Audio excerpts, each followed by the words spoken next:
Melbourne Storm were at their points scoring best as they overwhelmed the New Zealand Warriors by posting an incredible 50-10 win in the traditional Anzac Day clash at AAMI Park. But the commanding win was soured by centre Curtis Scott limping off the field with the help of trainers midway through the second half. The right ankle injury could rob Scott of the chance to face off against St George Illawarra centre Euan Aitken at Jubilee Oval next round in what could be a NSW Origin trial. Otherwise, the Storm were on fire, completing an 8 tries to 2 shutdown of the competition co-leaders. What was billed as a blockbuster clash only served to remind the rest of the Telstra Premiership how good the Storm could be in their most polished performance of the year.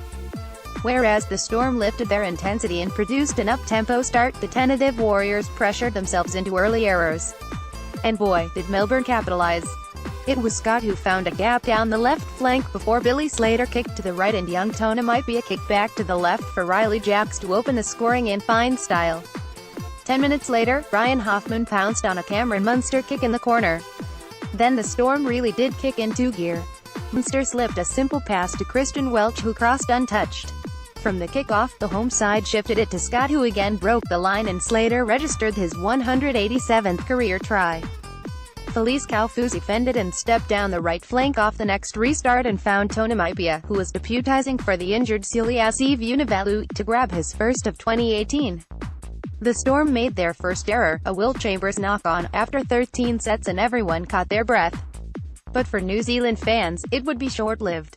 Josh Adokar made an 80-metre dash from dummy half, beating 5 defenders, and outpaced Warriors captain Roger Tuivasa-Sheck for the Storm's 6th try of the first half.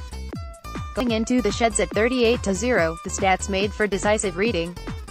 The Warriors missed 25 tackles to the Storm's 4 and even their veterans, like Simon Mannering, pushed low-percentage plays. Whatever Warriors coach Stephen Kearney said at halftime worked initially as they began with energy and poise. They finally cracked the Storm defense when winger David Fusiccia crossed on the right edge for his 9th try this year. Tuivasa-Sheck stepped his way on a 40-metre run that almost produced another score for the Warriors winger as the visitors had almost 10 minutes inside the Storm's red zone. But Cameron Smith's team showed their defensive strength despite the Warriors' best efforts.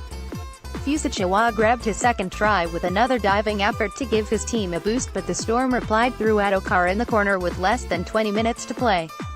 The remainder of the half ebbed and flowed as fatigue hit both teams after the high-tempo early stages. But the Storm found one last play for the sellout crowd as a Munster break led to Jacks scoring his second.